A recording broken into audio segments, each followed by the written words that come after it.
Sean bienvenidos todos y todas. Estoy aquí en representación del director de la institución, el doctor Francisco Valdés, que se encuentra en estos momentos en el Comité Directivo Latinoamericano de Flaxo en Chile y no pudo asistir, entonces me pidió que dirigiera esto en su lugar. Esta es la continuación de una serie de conferencias que hemos estado teniendo aquí en Flaxo, con personajes importantes de distintos ámbitos, académicos, comunicación, etcétera. Y hoy pues, tenemos aquí con nosotros a Macario Schettino y a Alicia Puyana, a quien presentaré después de manera formal.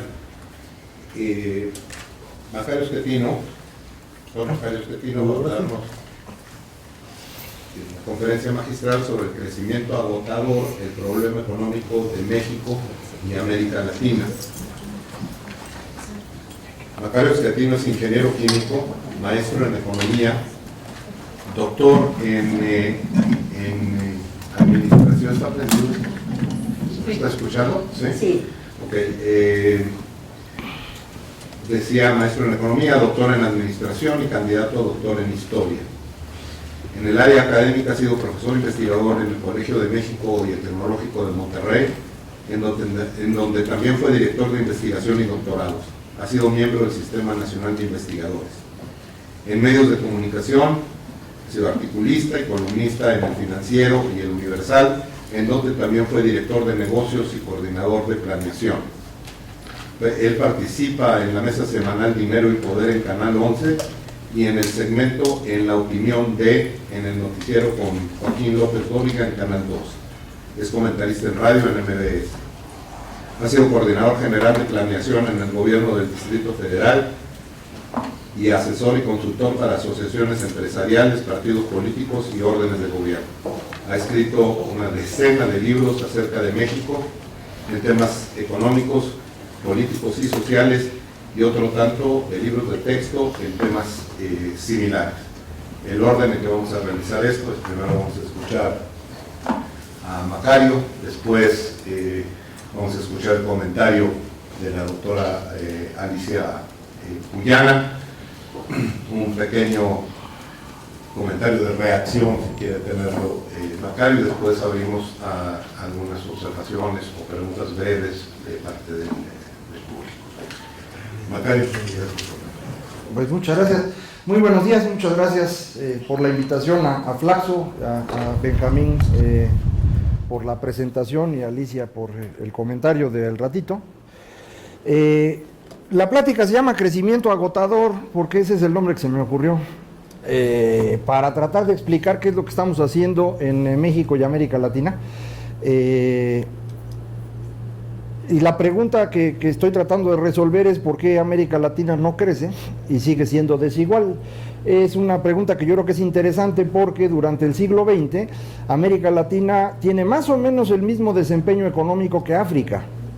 A pesar de que África se independiza a la mitad del siglo, no tenemos gran diferencia en términos de crecimiento económico, y en los dos continentes tenemos la mayor desigualdad que hay en el planeta. Entonces algo debe estar ocurriendo que vale la pena tratar de entender. ¿Por qué no repetimos la historia de distintos países? Europa del Norte, esto quiere decir Suecia y Noruega, Japón, o los tigres asiáticos como se les llamaba hace unos años, o China, todos ellos crecen y se vuelven desarrollados en la entreguerra, esto es Suecia y Noruega, en la posguerra Japón, en los 80 los tigres, y China en este proceso, que todavía no podemos decir que haya llegado a ser un país desarrollado, tengo mis dudas que lo logren, pero en cualquier caso todos los demás sí lo lograron, y nosotros en América Latina tenemos el único caso de un país desarrollado que ha logrado dejar de serlo, que es Argentina. Entonces algo estamos haciendo mal nosotros en América Latina. No conozco lo suficiente de todos los países latinoamericanos, entonces por eso me concentro en México, pero creo que mucho se puede extender a otros países latinoamericanos. Esto que les voy a presentar hoy es algo que estoy trabajando, no tengo respuestas a muchas de las preguntas, y por eso lo traigo. A lo mejor se les ocurre a ustedes y ya no trabajo de más. Primera cosa importante, el mundo no crece sino hasta el siglo XIX.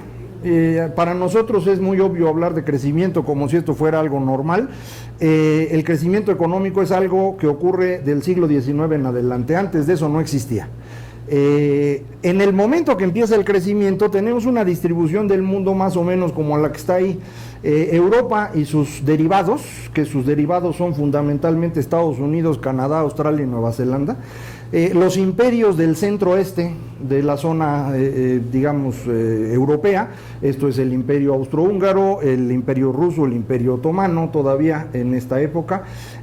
Todo el resto de Asia y toda África son colonias, y los únicos países raros de esa época somos nosotros.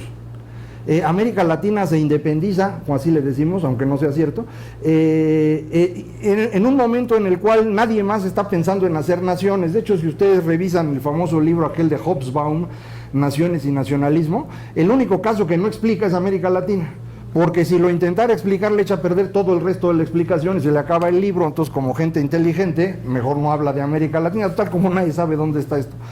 El crecimiento empieza en Europa y este crecimiento se transforma en operaciones extractivas en las colonias.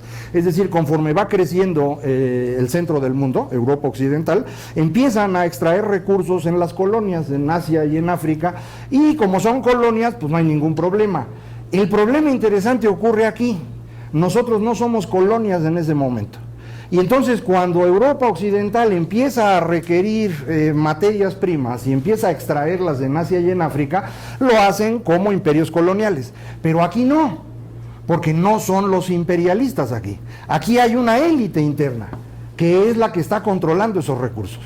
Y entonces lo que va a ocurrir es que aquí hay un intermediario en América Latina que no lo hay en ninguna otra parte del mundo, que es el que se va a encargar de extraer los recursos y enviarlos al centro del mundo. Entonces, esto va a ser una dinámica totalmente distinta, porque cuando Asia y África se empiecen a independizar en la segunda mitad del siglo XX, pueden romper por completo la dinámica previa. Nosotros no, porque nosotros tenemos adentro al enemigo, es decir, al personaje o al grupo de personas que nos están extrayendo recursos para lo que haya sido en aquel entonces para el resto del mundo, o para el centro del mundo, perdón, y ahora para su beneficio personal.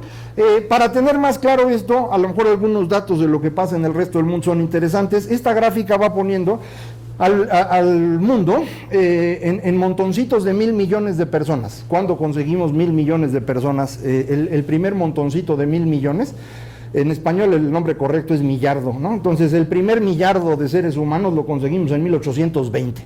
Y en ese momento el país con más dinero en el mundo, su ingreso promedio por habitante era de $2.100, que están ahí. Dólares de 1990, estoy usando los datos de Madison fundamentalmente para esto. El país más pobre del mundo tenía $330 por habitante y el promedio mundial estaba en 700. Ese era el nivel de vida en aquel entonces. El segundo millardo lo conseguimos en 100 años más, en 1920, y en ese momento el país más pobre tiene $500 por persona, el más rico 7.000, el promedio mundial es 1.500. Entonces, como pueden ver, todo el mundo mejora en este proceso, nada más que unos mejoran mucho y otros mejoran poco. Esa es la diferencia. Los siguientes millardos se van juntando cada vez más rápido, en 40 años el siguiente, luego en 15, luego en 12, y de aquí venía la preocupación de la explosión demográfica y demás, preocupación que ya no tiene sentido hasta donde sabemos. Ya estamos llegando al nivel máximo de población, que probablemente sea de 9.000 millones de seres humanos. Lo interesante es que en este periodo vamos creciendo el ingreso, pero crece otra vez de manera distinta. Los países más ricos lo multiplican por un poco más de 4 veces, los países promedio como nosotros crecen más, crecen 5 veces, y los pobres siguen con $500 por habitante. Entonces, la desigualdad tiene su origen en este proceso, y por eso la desigualdad es un tema que no es tan fácil de estudiar. En sí mismo, la desigualdad para mí no tiene ningún problema. Si la desigualdad ocurriera porque los pobres se hacen más pobres, sería un problema grave. Pero si la desigualdad ocurre porque los ricos se hacen más ricos, pues yo ya no lo veo tanto problema. Es decir, no quiero decir que esté bien, quiero decir que es algo que hay que estudiar más a fondo, porque en principio no se ve tan mal como parecería. Y uno dice, bueno, es que si hay un montón de personas viviendo con $500 por habitante, pues entonces de cualquier manera esto no está funcionando. En realidad no es así. Al día de hoy menos del 5% de los países en el mundo tiene un ingreso por habitante menor a $1.000 por habitante. Entonces hemos cambiado las cosas por completo. En 1820 el 90% de los países en el mundo tenían menos de $1,000 por habitante, ahora es solo el 5%. Entonces se ha mejorado muchísimo, pero en ese proceso se ha ido incrementando la desigualdad. La desigualdad existe con el crecimiento de verdad, no antes. Entonces cuando uno habla de la desigualdad en la colonia, no tiene uno idea de lo que está uno hablando. La desigualdad en la colonia no podía ser muy grande. ¿Por qué no podía ser muy grande? Porque no había forma de acumular demasiado. No podía uno acumular lo que puede uno acumular el día de hoy. En consecuencia, la gran desigualdad de América Latina no ocurre durante la colonia, ocurre en la segunda parte del siglo XIX y la primera parte del siglo XX. Quien ha estudiado esto es Prados de la Escosura, que tiene varios trabajos al respecto, donde se muestra muy claramente cómo, aunque no podemos tener datos concretos de desigualdad para todo el periodo, se ve más o menos con claridad cómo ahí es donde se concentra verdaderamente el ingreso. ¿Por qué? Porque en ese periodo es donde el capitalismo llega a América Latina y es aprovechado por este grupo intermediario, que decía yo, la élite, que es la que va a controlar los recursos. Esta conexión de América Latina con el resto del mundo a través de este proceso, ¿no? Entonces, y de aquí viene el nombre de la plática, el crecimiento en América Latina o específicamente en México no es un crecimiento por productividad, es un crecimiento por agotamiento de recursos. Es decir, cada vez que nosotros crecemos porque estamos destruyendo recursos. Y por eso, después de un cierto periodo, se nos acaba el crecimiento. Un ejemplo útil en este momento, lo que está ocurriendo ahorita, sería Brasil y Argentina, que durante los primeros 10 años del siglo XXI crecen muchísimo, todo el mundo dice una maravilla. No, estaban vendiendo recursos. Los recursos ya no tienen demanda en este momento porque China ya no los compra y entonces Brasil y Argentina están otra vez sufriendo. Este es nuestro problema en América Latina, no producimos, sino que estamos agotando recursos exclusivamente. Para ver con más claridad, este es el ingreso por habitante en los distintos países del mundo. Los puse todos a un índice de 100 en 1800 para pudiéramos ver el comportamiento. Traté de que las banderitas se reflejaran en las series para que fuera más fácil verlas. Por ejemplo, el caso más espectacular de todos es Chile. El mayor crecimiento entre 1800 y 1920 más o menos, esto es de hecho 1913, es justo antes de la que empiece la guerra, el que más crece es Chile, pero arranca de un punto más bajo que los demás. La otra rayita que es interesante es Argentina, que es la que está inmediatamente abajo de ellos, la rayita negra con relleno color celeste. Y Estados Unidos, ¿no? Son los países que más crecen. Nosotros, para que los puedan ubicar, es la rayita verde con centro rojo, ¿no? Les digo que quise hacer las banderas, pero no logré mucho. Está aquí. La caída que pueden ver ahí pues, es la revolución, ¿no? Nosotros nos arrancamos en la destrucción antes que el resto del mundo, entonces en 1910 viene para abajo, pero vean cómo el crecimiento de México arranca tardísimo, ¿no? Arranca 1860, 1870, mientras que otros países habían podido iniciar desde antes y este proceso pues nos va separando de los demás. Selecciono algunos de estos y los pongo ya en dólares por habitante para que sea más fácil la comparación. Aquí México es la rayita verde y los otros pues son países exitosos durante estos periodos. Holanda es el que arranca más alto y luego se viene abajo, es el inicio de la revolución industrial en mi interpretación. Luego Inglaterra o Gran Bretaña. El gran éxito de Argentina, que es similar al que tenía Alemania, ¿se acuerdan? Argentina llega a ser, reitero, un país desarrollado justo antes de la Primera Guerra Mundial y después pues los argentinos lograron lo que ya dije, ¿no? ¿Para qué me meto en detalles? Bueno, este es el ingreso por habitante en México de 1900 a 1935. Voy a poner aquí junto a México otro país que entró al capitalismo en la misma época que nosotros. Nosotros entramos al capitalismo en 1867 cuando fusilamos a Maximiliano y este otro país entró al capitalismo en 1868 en este proceso que se llama Restauración Meiji, Japón. Vean ustedes, al inicio del siglo XX el ingreso por habitante en México es más alto que el de Japón. No solo es más alto, se va ampliando la diferencia y México se va haciendo cada vez más rico comparado con Japón, hasta que en 1910 se nos ocurre la brillante idea de hacer una revolución.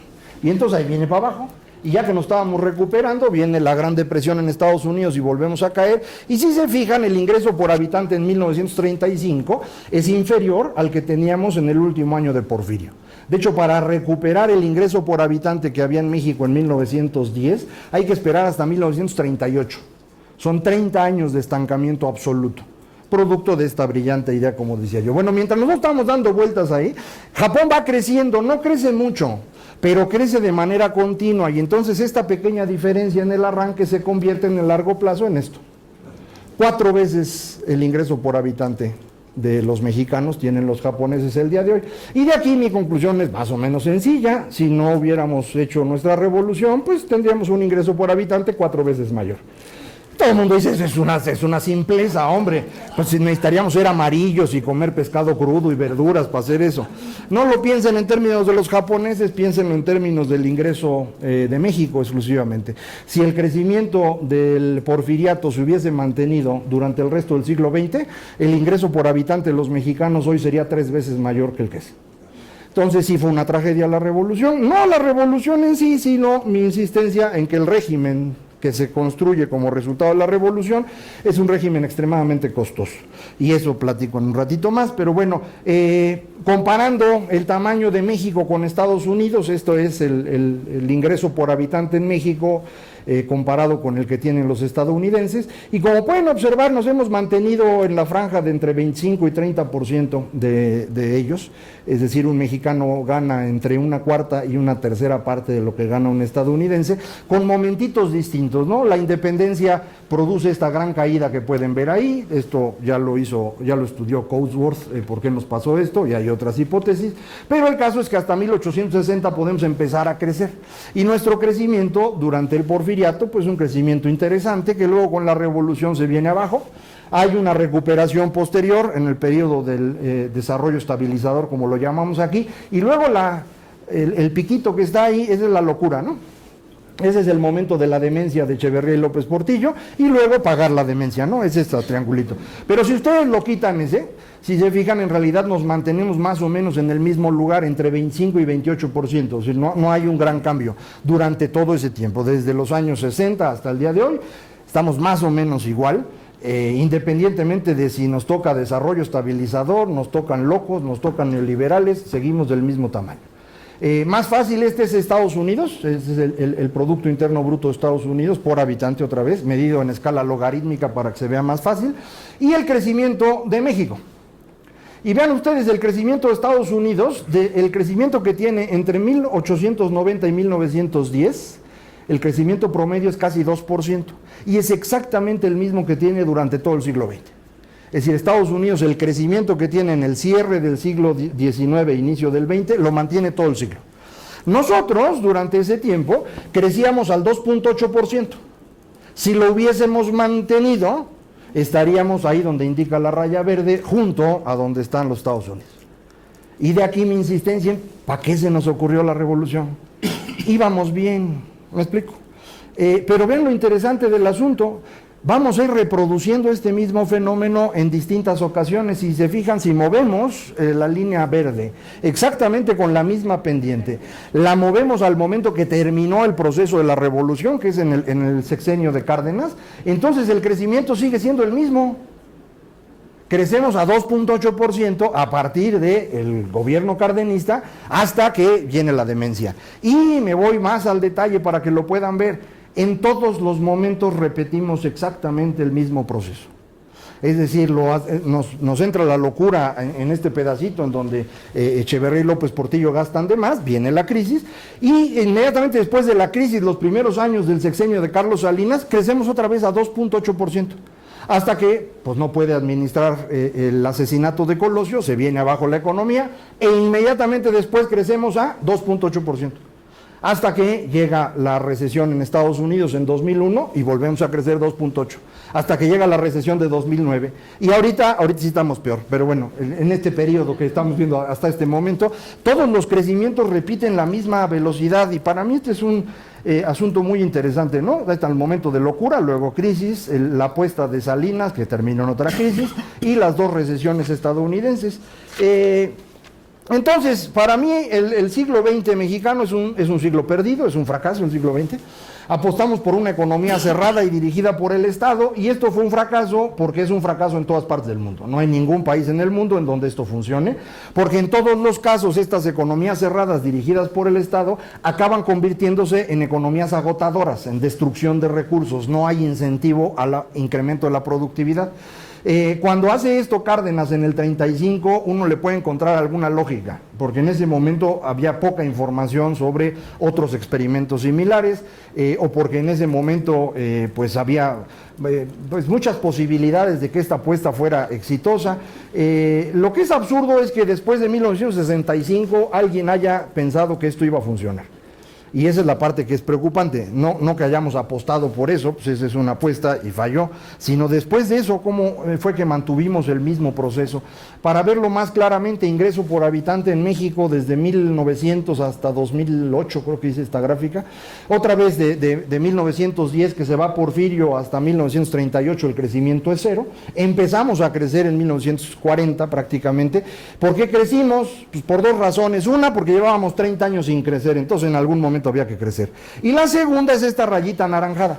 Estas son las hectáreas sembradas en México. Es decir, la razón por la cual México puede crecer a partir de 1940 es porque empezamos a poblar el territorio nacional. Este era un país despoblado, era del mismo tamaño prácticamente que hoy, y eran 15 millones de habitantes. Entonces empezamos a movernos a otros lugares, los fuimos sembrando, esto nos permitió ir sembrando cada vez más y producir más, y el crecimiento, como pueden ver, es paralelo al crecimiento de las hectáreas sembradas, hasta que en 1965 nos acabamos el terreno. En ese momento debió haber cambiado la forma de llevar el crecimiento económico en México, pero esto era imposible. Quienes dirigían este país, el régimen de la Revolución Mexicana, se mantenía en el poder gracias a las corporaciones. Y para que las corporaciones lo sostuvieran, necesitaban repartirles recursos. Y los recursos venían del crecimiento. Entonces, si dejaba de crecer México, el régimen desaparecía. Y eso pues es lo último que puede uno pensar. Entonces lo que hace el régimen es que México crezca, aunque sea de manera artificial. ¿Cómo le haces? Deuda externa como porcentaje del PIB, es la raya verde que ven ahí, y vean cómo a partir de 1965 todo el crecimiento de México se debe al endeudamiento, hasta que en 1982 esto desaparece. En 1981 el tamaño de la deuda es ya impagable. La grafiquita debía ser 1200 puntos, ya no lo puedo graficar, por eso puse líneas punteadas. En ese momento México debió haber desaparecido. ¿Por qué no desaparecimos? Por la tercera rayita, que es la producción de petróleo. Como pueden observar, México no es un país petrolero. La producción de petróleo en México normalmente es muy baja, hasta que de pronto nos encontramos Cantarell. Cantarell es el que cambia todo, y vean cómo a partir de 1980 el comportamiento de la economía mexicana es el comportamiento de la producción de petróleo. Es decir, el crecimiento de México en el siglo XX es muy interesante. Durante 30 años no crecimos nada. Luego crecimos 25 años agotando el campo. Luego 15 años agotando el crédito. Luego 30 años agotando el petróleo. Y ahora ya no hay ni campo, ni crédito, ni petróleo. ¿Qué vamos a hacer? Vamos a tener que hacer algo que nunca hemos hecho. Yo me opongo, pero es la única alternativa. Y vamos a tener que trabajar. Esto es evidentemente falso, pero es una broma muy buena que sigue funcionando. Llevo 3 años con ella y sigue funcionando, la sigo usando. Pero en realidad no es cierto. El país más trabajador del mundo, como saben ustedes, es México. Los datos de la OCDE indican que el país que más trabaja de todos los que ellos registran es México. En México los mexicanos trabajamos en promedio 10 horas diarias. Nadie trabaja tanto como nosotros. El único detalle es que no producimos nada, pero sí trabajamos, ¿no? No somos productivos, ¿no? ¿Por qué no somos productivos y por qué tenemos problemas? Mi interpretación es que nuestro problema viene del régimen de la Revolución Mexicana, un régimen político, como ustedes saben, autoritario y todo lo demás, pero que creo yo que tiene 3 características que son determinantes para entender por qué no funciona este país todavía. La primera es que el régimen es presidencialista. El presidente es la piedra angular del sistema político. Y como nadie sabe qué es piedra angular, para eso viene el dibujito. Esa es la piedra angular. La piedra angular es la piedra que cierra un arco y tiene la característica de que recibe toda la fuerza del arco y la devuelve. Por eso el arco es una estructura muy sólida a pesar de estar hueca. Eso es lo que era el presidente en México. No era todopoderoso. Tenía todo el poder del sistema político, pero no podía salirse de él. Mientras estuviera dentro de la lógica del sistema, hacía lo que quisiera, pero no se podía salir del sistema. El sistema era un sistema corporativo.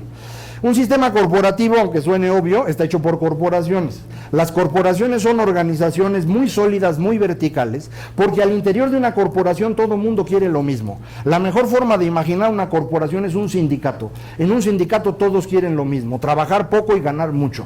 Entonces es muy fácil organizarlos, porque todo el mundo está en la misma lógica. Digo, de vez en cuando hay gente que no quiere y hay que golpearla, pero fuera de eso, la mayoría, todo el mundo está en la misma lógica. El problema de una corporación en términos de régimen político es que para que funcione la corporación, las bases de la corporación deben delegarle a los líderes la capacidad de decisión, para que entonces los líderes vayan, negocien, obtengan y distribuyan a todos. Entonces las gentes que están abajo en la corporación nunca toman decisiones, nunca se hacen responsables de las decisiones. Y entonces cuando el régimen corporativo en México desaparece en 1997, nos encontramos con que hay un montón de mexicanos, pero no hay ciudadanos. ¿Por qué? Porque los mexicanos no saben tomar decisiones y no saben hacerse responsables de ellas. Andan buscando a su líder permanentemente. Para mí esa es la mejor explicación del éxito de Andrés Manuel. Andrés Manuel es un papá. Y los mexicanos andan buscando un papá desesperadamente, alguien que les grite, los insulte, pero que los guíe. Y entonces eso nos hace muy difícil que funcione la democracia todavía en México al día de hoy. Este sistema político se cierra con una ideología que es el nacionalismo revolucionario. Esta ideología consiste en un discurso legitimador del grupo que ganó las guerras civiles. ¿Cómo hace uno un discurso legitimador? Muy fácil, hace una reinterpretación de la historia para que parezca que todo iba en el rumbo de llegar a donde tenía que llegar. El problema con esto es que si hoy ustedes hacen una reinterpretación de la historia de México y escriben un libro al respecto, va a ser un fracaso, porque nadie lee. Y si hoy nadie lee, en 1930 leían menos. Entonces, ¿cómo le haces para tener una nueva interpretación de la historia y que todo el mundo la entienda? Con monitos. ¿Quién hace los monitos? Diego. Diego Rivera es el gran reintérprete de la historia nacional. Diego Rivera pinta en las paredes a las que le encargan pintar el México que él quería ver. Y el México que él quería ver era un México comunista. Él era un comunista convencido y él estaba seguro que el futuro de México tenía que ser el comunismo. Y es lo que pinta, es lo que él cree. Con la coincidencia de que es lo mismo que cree Lázaro. Y entonces Lázaro retoma este discurso de las paredes para convertirlo en el nacionalismo revolucionario. Entonces, en este proceso los mexicanos tenemos una interpretación de la historia bien extraña que seguimos al día de hoy. Esto se va a convertir en los libros de texto unos años después de esto, y seguimos repitiendo eso como si tuviera algún sentido. Es una cosa muy extraña. Solamente puede haber crecimiento económico sostenido bajo gobiernos limitados. La razón de esto es más o menos sencilla. Si el gobierno no es limitado, entonces una empresa no tiene futuro, porque cuando la empresa empieza a ser exitosa, el gobierno va a quedarse con todos los activos. Es decir, ¿cómo le haces para evitar que el gobierno te quite lo que tú estás produciendo si no hay nadie que limite al gobierno? La solución para evitar esto y tener crecimiento es lo que se conoce como capitalismo de compadrazgo, crony capitalism, en donde se asocian los políticos con los empresarios, de manera que en lugar de que el político te quite toda tu empresa, pues de entrada le das la mitad. Y entonces con eso garantizas que no te quita la otra mitad, el político garantiza una lana y ahí se la van llevando. Esa es la forma como se construye México. De hecho, los grandes empresarios mexicanos, como todos ustedes saben, tienen sus grandes empresas producto del Estado. O se las regaló un amigo que estaba en el Estado, o son ellos mismos que se la autorregalaron. Pero todos los casos son así. No puede haber crecimiento económico sostenido si no hay un gobierno limitado. Esto debería ser un caso claro, pero no lo es para muchos. Los gobiernos autoritarios, tarde o temprano, entonces se enfrentan a un dilema. O se estanca la economía, o tienes que liberalizar la política para tener un gobierno limitado. Este es un proceso interesantísimo. ¿Qué hace una nación conforme va creciendo? Pongan ustedes el ejemplo de Corea, a lo mejor les sirve ahorita. Corea del Sur tiene un crecimiento acelerado durante varios años usando lo que yo llamo el modo asiático de producción. No sé si traigo hacia adelante bien. El modo asiático de producción, que es el modo que inventó o que usó Japón primero allá, que consiste en que nadie come. Entonces, durante una generación entera, la gente deja de comer, todos los recursos que la sociedad produce se convierten en inversión y entonces la economía crece. El único problema para eso es que si estás produciendo mucho con inversión y nadie se lo está comiendo, necesitas exportarlo obligadamente. Entonces, por eso mucha gente piensa que el sistema asiático es de promoción de exportaciones. No, es un sistema basado en inversión, que para funcionar necesita exportar. Entonces, así es como van creciendo. Cuando el ingreso por habitante llega más o menos a los $10,000, ya no puedes hacerlo más. La gente ya no quiere dejar de comer. y entonces tienes que liberalizar. Y ese proceso de ajuste es bien costoso. Corea lo hace en 98 y desde entonces su economía está más o menos planita. A Japón esto le pasó en 89 y la economía lleva estancada 25 años. Y todo indica que a China le está pasando este año y solo Dios que vaya a ocurrir. Pero eso otro día lo platicamos. Entonces, para tratar de juntar estas dos cosas, una democracia moderna consiste en un Estado fuerte, subordinado a la ley y responsable frente a la ciudadanía. O sea, las tres cosas. Un Estado fuerte que no es limitado por la ley ni es responsable frente a nadie es un autoritarismo que le puedo llamar absoluto si quieren, y ese es México en el siglo XX. Un Estado subordinado a la ley puede ser autoritario, pero está limitado. Y un Estado que no solo está subordinado frente a la ley, sino es responsable frente a los ciudadanos, es propiamente hablando una democracia. Entonces, con base en esto puede uno ver qué tipo de sistema económico es compatible con qué tipo de sistema político. Y lo hago aquí, por ejemplo, esto es la clasificación de 4 capitalismos que hace el señor Baumol. El capitalismo oligárquico o crony capitalism es el que tuvimos nosotros y que corresponde a un Estado fuerte, pero que no está limitado por la ley. Si el Estado está limitado por la ley, aún siendo fuerte, tiene uno dos opciones: el capitalismo de Estado o el capitalismo de gran empresa, y eso depende de otras características internas, y solo en las democracias funcionan los capitalismos empresariales, lo cual no significa que obligadamente una democracia va a tener esto, pero lo que sí es un hecho es que no van a tener capitalismo empresarial en ningún otro tipo de régimen que no sea una democracia. Esto sí es un hecho absoluto, es decir, una limitante, digámoslo así. Lo pongo de otra forma, viendo características determinantes de lo que es el funcionamiento del sistema de mercado: derechos de propiedad y cumplimiento de contratos en una columna, y en el otro la participación en el mercado y los precios y cantidades libres, o sea, el mercado absoluto. En el socialismo si quieren, en el extremo le podrían llamar hasta comunismo, lo que tengo yo es que no hay derechos de propiedad en los medios de producción, todos son del Estado, el Estado es el que dirige, y el sistema de precios y cantidades no es libre, es de planeación absoluta. Esto, como saben, no funciona. El socialismo de mercado es un poquito distinto: el Estado no es el que dirige todo, sino nada más dice más o menos para dónde, y hay un mercado limitado en el cual puedes permitir algunas cosas que funcionen, digamos, empresarialmente, para evitar los problemas gravísimos de escasez que ocurren con planeación económica. El siguiente nivel sería el corporativismo, que es el nuestro, es el que más se nota en caso de México, en donde tenemos propiedad mixta, es decir, Estado y privados, pero el Estado es el que dice para dónde. El mercado está restringido y la competencia también. ¿En beneficio de quién? De las empresas que están asociadas con el Estado, o sea, de los políticos y empresarios asociados. El capitalismo de Estado, que sería una cosa más o menos parecida a lo que está haciendo ahorita China, y esa es la gran transformación de China, tienen propiedad mixta y empieza a haber Estado de Derecho, y es la parte complicada de hacerlo, un mercado restringido y competencia restringida. El que se llamó tradicionalmente mercantilismo, la propiedad es privada, hay ley, pero el mercado está restringido. Y finalmente el capitalismo absolutamente libre, que sería este caso de aquí. Sirve como clasificación un poquito para ver dónde estamos. ¿Cuál es el problema que nosotros tenemos en México? Yo insistiría, el problema fundamental es: tuvimos un Estado fuerte durante el siglo XX sin estar limitado por la ley ni ser responsable frente a los ciudadanos. En el momento que cambiamos en 97, el Estado fuerte deja de ser Estado fuerte.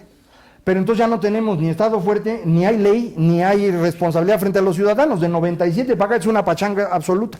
Y en este momento estamos en ese proceso de reconstrucción. De hecho, si ustedes ven lo que se hizo durante 2013 y lo que estamos viendo en el principio de este año, es un fenómeno claro de fortalecimiento del Estado.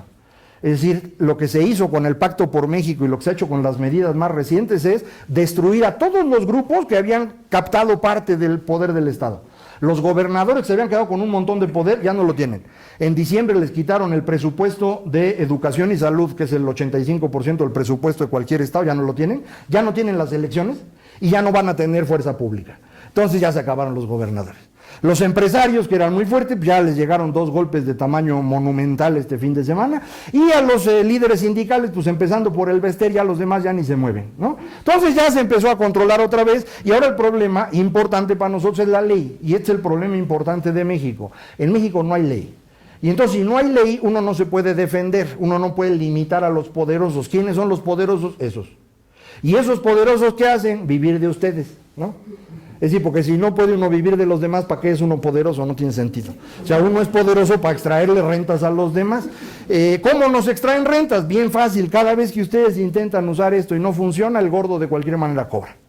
Cada vez que ustedes pagan impuestos, la lana va a los grupos sindicales. No, por el caso de Oceanografía reciente es un caso transparente, ahí debe haber un menjurje del sindicato de petróleos durísimo, etcétera. Grupos de interés. Entonces, cada vez que uno quiere enfrentar a estos monos se defienden, obviamente, ni modo que pierdan el dinero que tienen ahorita gratis. Entonces, cuando uno enfrenta a los monopolios, dicen que ellos son la industria nacional y que lo que queremos es entregarle el país a los extranjeros. Esa es su defensa. Esto es una falsedad absoluta. Los sindicatos dicen que defienden derechos de los trabajadores, y en el caso de México esto es poco frecuente. Y los grupos de interés dicen que luchan por la justicia social. Bueno, esos son los cuentos del nacionalismo revolucionario. ¿Por qué los usan? Porque saben que son los que ustedes tienen en su cabezota. De manera que es bien fácil que lo acepten como algo válido. Es decir, se están colgando de la legitimidad antigua para hacer esto. ¿Ya tengo que acabar? No. Perdón. Ya miro. Y entonces esto se cierra un círculo vicioso que es el que detiene el funcionamiento de la economía mexicana. Insisto, como sé que no me van a creer de qué tamaño es el problema, traigo mi grafiquita.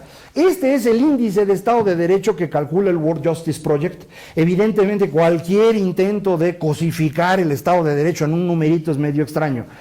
Ellos lo hacen razonablemente bien, lo pueden ver ustedes en su página, hacen un índice grandísimo, y con base en esto lo interesante es lo siguiente: dejé a todos los países para que ubiquen dónde está México, aunque no se vean las letritas. La civilización está allá arriba, ¿no?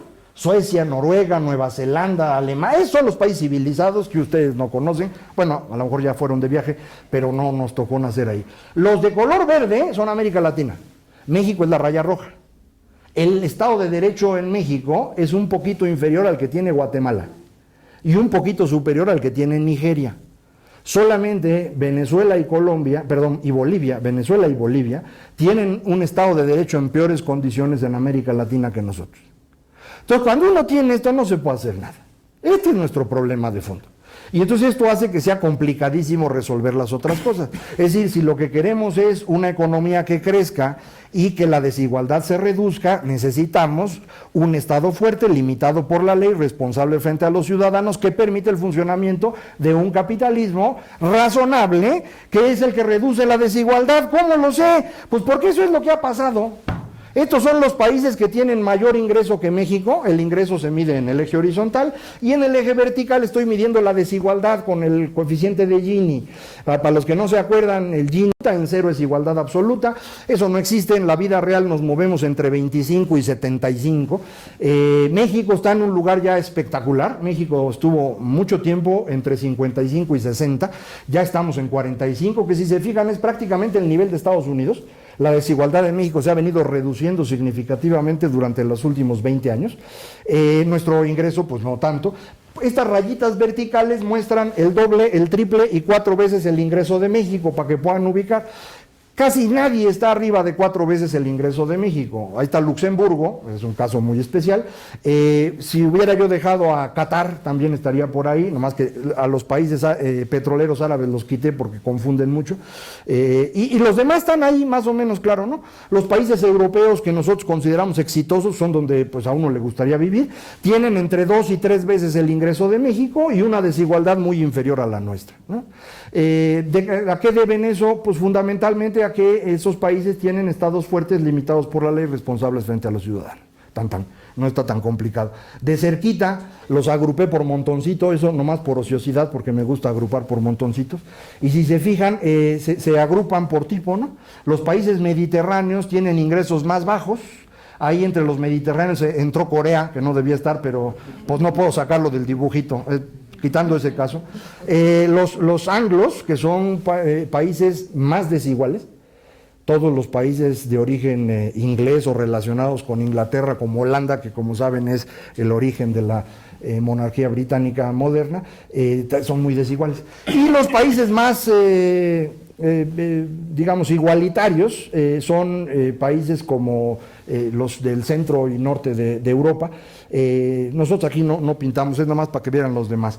La comparación entre México y el modo asiático de producción, que es el que les comentaba ya hace ratito: ingreso por habitante de México, ingreso por habitante de Japón, de Corea y de China. Los tres países hacen exactamente el mismo proceso, y el proceso, lo reitero, es muy sencillo, consiste en obligar a la gente a no consumir durante una generación para que con esos recursos excedentes se pueda invertir mucho más, y esa mayor inversión permite que las siguientes generaciones vivan bien. Esto es muy fácil de hacer cuando uno logra que la gente deje de comer por gusto. Como eso no es frecuente, lo más normal es que tenga uno que obligarlos. Japón tenía la fortuna, entre comillas, de que habían perdido la Segunda Guerra Mundial, y entonces lo que se les pidiera en 1950 iban a decir que sí. Y entonces les dijo el emperador: va para allá, va para allá. Y aguantaron vara y crecieron. Corea no tenía esa oportunidad, entonces lo que hizo fue un método estrictamente autoritario, y lo mismo China. Y los dos les ha servido para crecer muy rápido. Luego viene el proceso de transformación. Nosotros en América Latina no podemos hacer estas cosas, ¿no? Si pudimos haberlas hecho fue antes, ahorita es imposible. Entonces este tipo de sistemas no creo que nos funcionen. Una comparación con España, ¿no? Que creo que vale la pena. Vean cómo España tiene un ingreso por habitante permanentemente superior al de México, incluso con Franco, ¿no? Ya ven que aquí hablaban mal de Franco permanentemente. Pues no, la economía funcionaba, y mejor o igual que en México. ¿Contra qué sí nos podemos comparar? Contra el promedio mundial. México es de media tabla, ¿no? Para poner, como los Pumas, pues, ¿no? O sea, hay un año que les va muy bien y al siguiente año están a punto de pasar a la primera A y así, ¿no? Entonces, en promedio, ahí nos lo vamos llevando. Y este crecimiento promedio se debe precisamente a que no hemos logrado movernos a una forma moderna. Lo que hace América Latina, en mi opinión, es perpetuar las formas que aprendimos durante el periodo colonial. ¿Por qué? Por la forma como nos independizamos. Decía yo al principio, no hubo independencias, lo que hubo fue el derrumbe del Imperio Español. A lo mejor ya no se acuerdan, pero en 1810 lo que ocurre es que Napoleón invade España, y en el momento que Napoleón invade España, todos los de acá decimos vámonos, ¿no? Y tratamos de darnos a la fuga. Peor cuando en 1812 los señores españoles, en una mugre ciudad en la esquina de abajo, que se llama Cádiz, salen con una constitución liberal. Hágame usted el favor, ¿a quién se le ocurre hacer eso? Entonces, ¿qué hacen los latinoamericanos? Sí, no, con el liberalismo nada. Y nos salimos. Todas las independencias de América Latina son conservadoras. Uno que otro liberal andaba por ahí y medio sirvió en el proceso, pero quien cosecha toda la independencia son siempre las élites conservadoras. La coalición entre comerciantes, burocracia e iglesia en todas las zonas españolas de América se convierten en quienes toman el poder, y en consecuencia mantienen este colonialismo interno que va a servir a finales del siglo XIX para que ellos sean los intermediarios con el mundo civilizado, y entonces ellos se vuelvan multimillonarios. El proceso para eliminar a estos grupos ha sido complejísimo, y nosotros en México cometimos el error en el siglo XX de pensar que la revolución había sido eso, y la revolución no fue eso. La revolución en México fue el regreso total al colonialismo, porque el sistema político que construye México en el siglo XX es extraordinariamente similar a lo que tuvimos en la época de los Austrias en América Latina. Es decir, recuperamos prácticamente toda la lógica del emperador, ahora aquí con el presidente, con la lógica de la cristiandad, que aquí era la revolución que nos iba a hacer justicia. Y si ustedes se fijan, la estructura corporativa de México en el siglo XX es muy parecida a la estructura corporativa que tenía España y que tenía Nueva España en el siglo XVII y XVIII. Entonces, recuperamos eso mismo y nos atrasamos otro rato. Yo creo que afortunadamente estamos saliendo de eso, y que ahora lo que necesitamos es tratar de construir este sistema político moderno, Estado fuerte, limitado por la ley, responsable frente a la ciudadanía, que nos permita ser más exitosos. Hay un elemento adicional en el siglo XX que es importantísimo para entender América Latina, y que es José Enrique Rodó y el Ariel. El argumento arielista de que América Latina es la defensa frente a los bárbaros anglosajones, nosotros somos el humanismo latino que debe defenderse, y unos cuentazos monumentales que van a ser utilizados por todos, desde la derecha más derecha como José Vasconcelos, hasta la izquierda más izquierda, utilizan los argumentos para decir el enemigo es Estados Unidos. Y al día de hoy seguimos pensando así, a pesar de que creo yo toda la evidencia muestra que esto no funciona. El país más exitoso en materia económica en América Latina es el país que también ha sido más exitoso en materia democrática en los 2 siglos que llevamos de independencia, Chile. Tampoco se acuerda uno, pero Chile es el país más democrático de América Latina en todo el siglo XIX. Es el único que tiene presidentes que se van sustituyendo uno a otro por elecciones razonablemente bien administradas. Chile es una isla, ¿no? O sea, uno no lo ve así porque ve uno tierra por todos lados, pero es una isla. Está rodeado por mar de un lado, por los Andes del otro y por el desiertote arriba. Entonces aquellos montan en otro boleto, ¿no? Y se pueden mantener alejados de las demencias del resto de América Latina y eso les ha servido. Hay un problema muy importante para poder hacer este trabajo bien y es que no tengo la más remota idea de cómo puedo medir productividad en 200 años. Si la mayor parte de las mediciones de productividad que se hacen para de 1980 para acá, pero sí para nada. Si yo necesito medir desde antes, puedo medir en el siglo XX razonablemente bien usando datos, por ejemplo, como los de las hectáreas que vieron ustedes. Eso me permite tener una idea porque en ese periodo México era agrícola, pero para medir en 200 años cualquier cosa en economía es complicadísimo. Precios, cantidades, productividad, es muy difícil de medir. Pero bueno, esto es en esencia lo que quería yo mostrarles. Yo espero que les sea interesante. Gracias.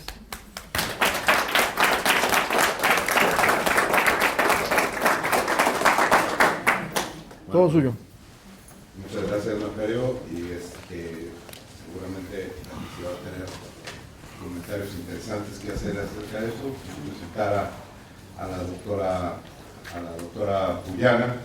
La doctora Puyana, Alicia Puyana, es profesora investigadora de la Facultad Latinoamericana de Claxo desde 1996, tiene el doctorado en Economía de la Universidad de Oxford en Inglaterra. Fue Visiting Fellow en el St. Anthony's College en la Universidad de Oxford, fue profesora visitante en el London School of Economics, profesora visitante en el Colegio de México, tiene membresía en diversos comités académicos, en el Cambridge Energy Research Associates, etc. hasta hoy, miembro fundador de la World Economic Association, y no voy a leer todo pero obviamente tiene una presencia muy importante en el mundo académico y en el mundo académico en México en particular. Tiene varios libros como autora, como coautora y como coordinadora. Para citar el último, por lo menos que me aparece aquí en la lista, sería el libro La Guerra del Fuego, Políticas Petroleras y Crisis Energética en América Latina. Bueno, Alicia, te doy la palabra para que comentes la intervención de Macario. Muchas gracias, Benjamín, por la presentación. Gracias a Macario por la presentación y a ustedes por estar aquí. He tenido la mala suerte, creo yo, o la buena fortuna, no sé, ustedes dirán, de comentar a 2 excelentes comunicadores y a 2 excelentes, a 2 personas que tienen gran elocuencia, como son Rolando Cordera y ahora Macario.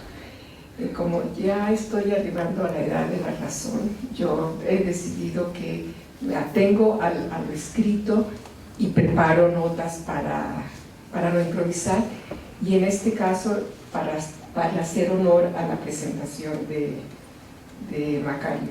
Macario envió el PowerPoint que ustedes vieron, y en él promete y anuncia estudiar en el largo plazo 200 años de crecimiento de México en el contexto del mundo y en el contexto de América Latina.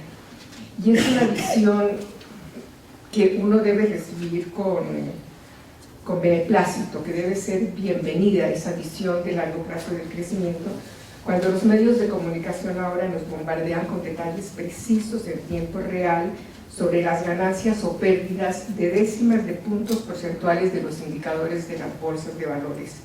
Y con estos datos se construyen escenarios sobre la robustez de las economías y sobre su futuro.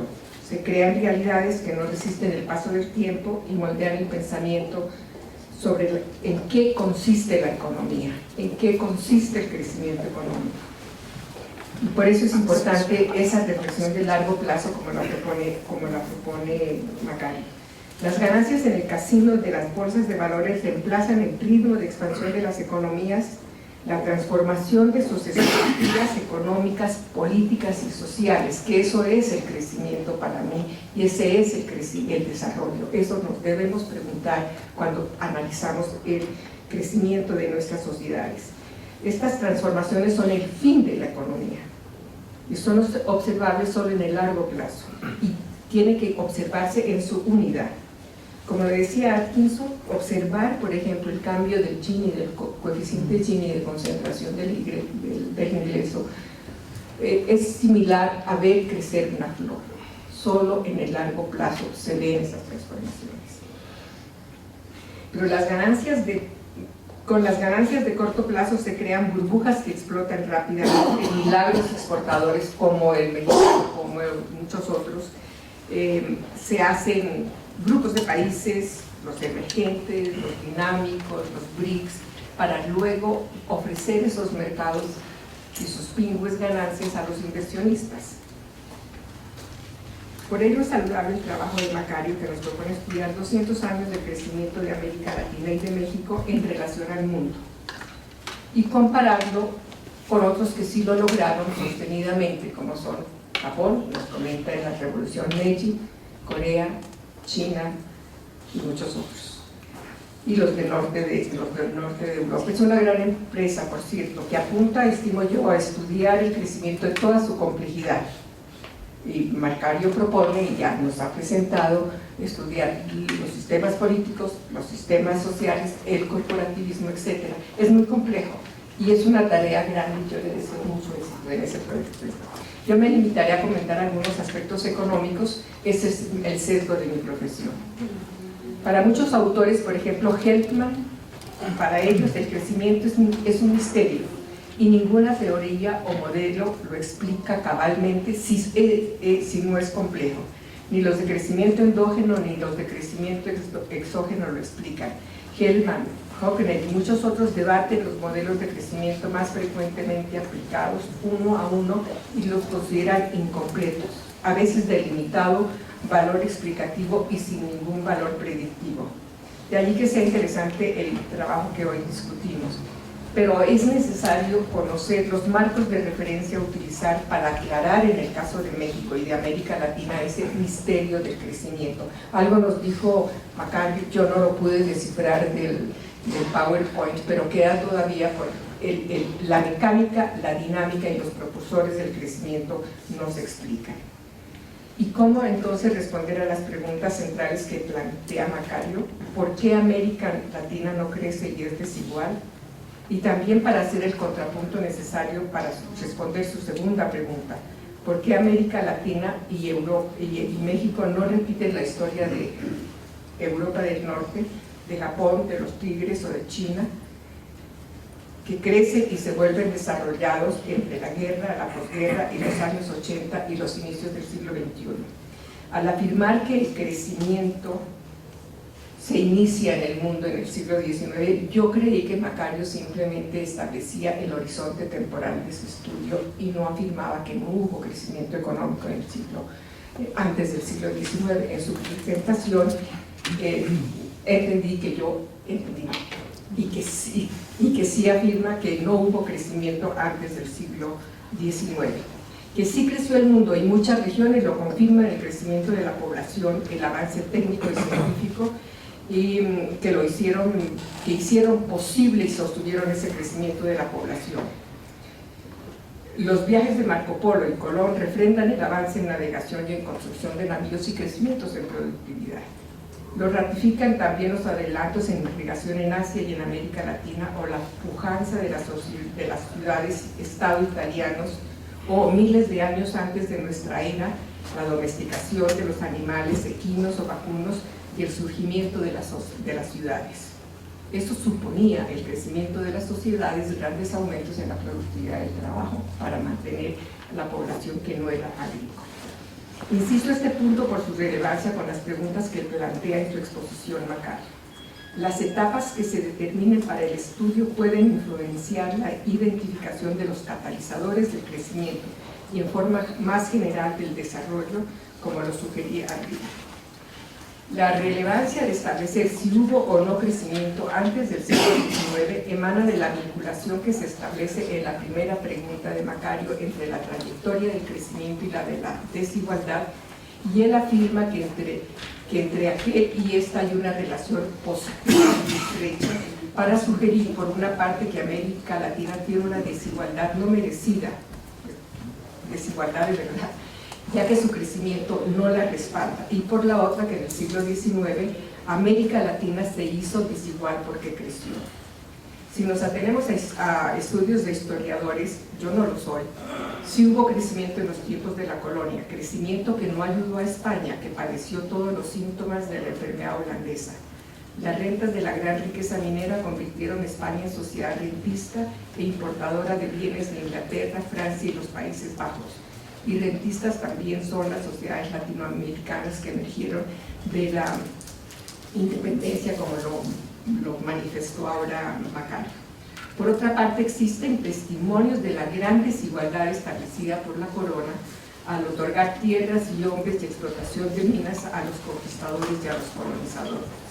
El barón de Humboldt, en su ensayo político sobre la Nueva España a inicios del siglo XIX, sugiere, cito, que la concentración del patrimonio en México y Perú era dramática, nunca vista en ningún dominio británico en el Indostán y destructora de cualquier posibilidad de cohesión social.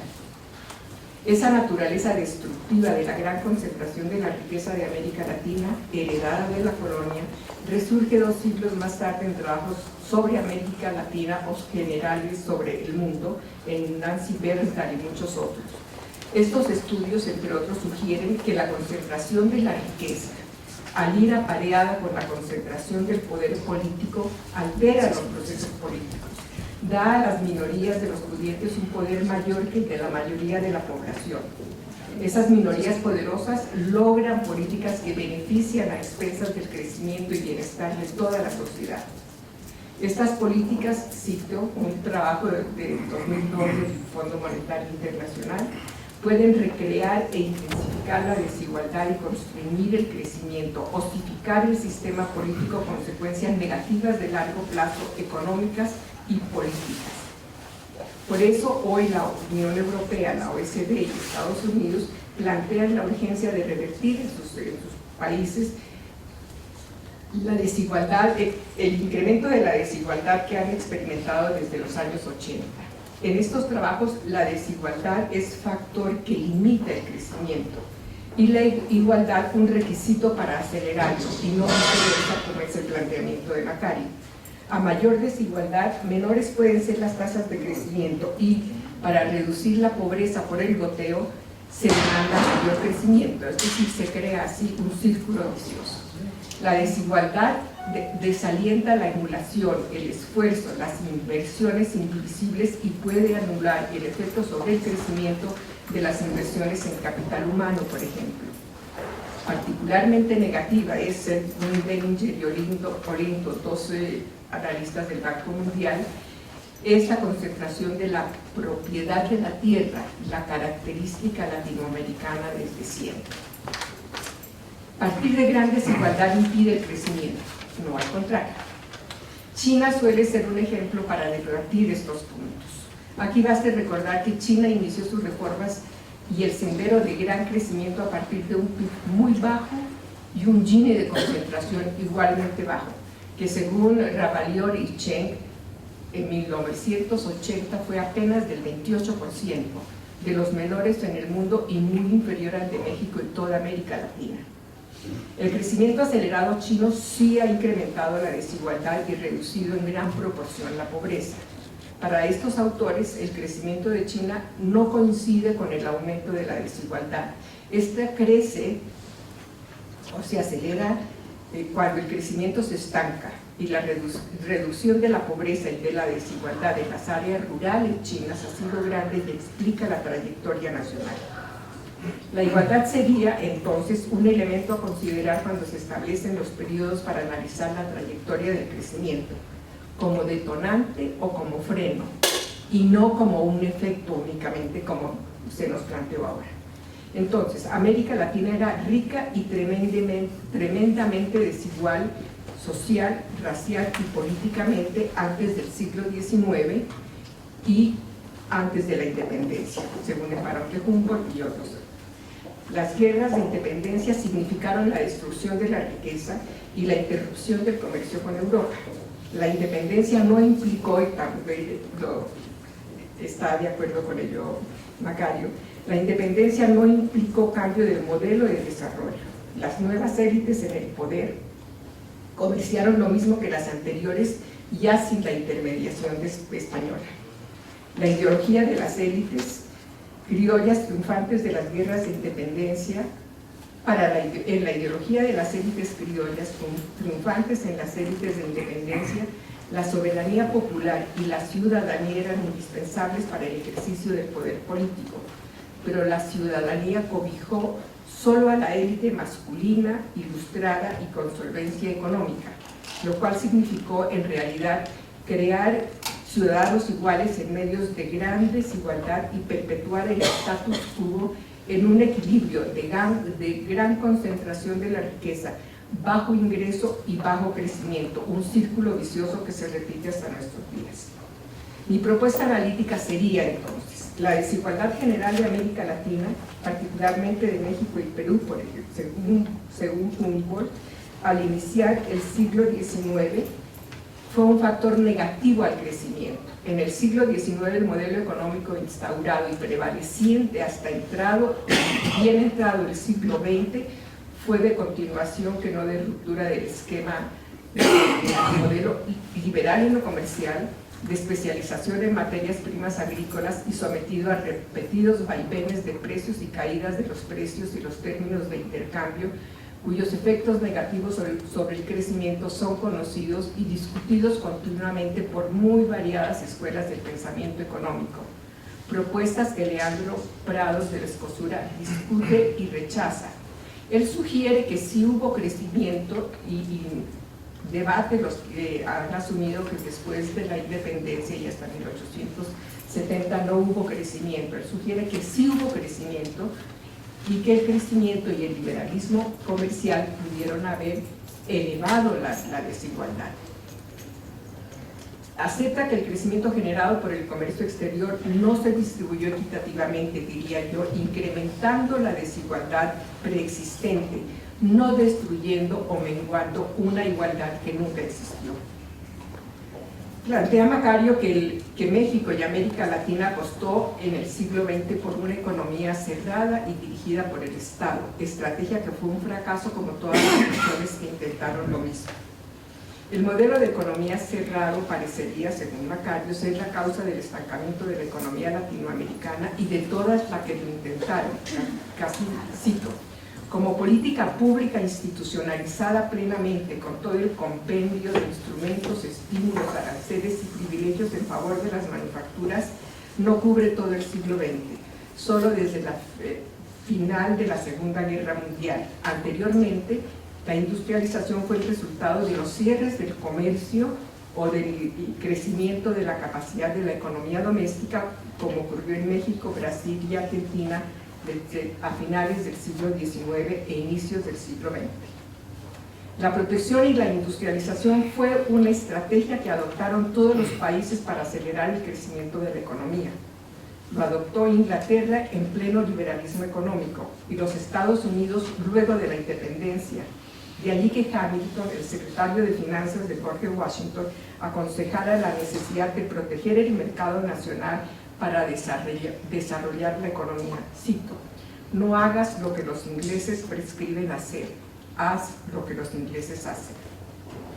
O como lo reconociera Friedrich List, reconocido economista alemán, cito: es un recurso inteligente, muy corriente, que cuando alguien ha alcanzado la cumbre de la grandeza, patea la escalera con la que ascendió, con el fin de privar a otros usar los medios que les permiten dar el alcance.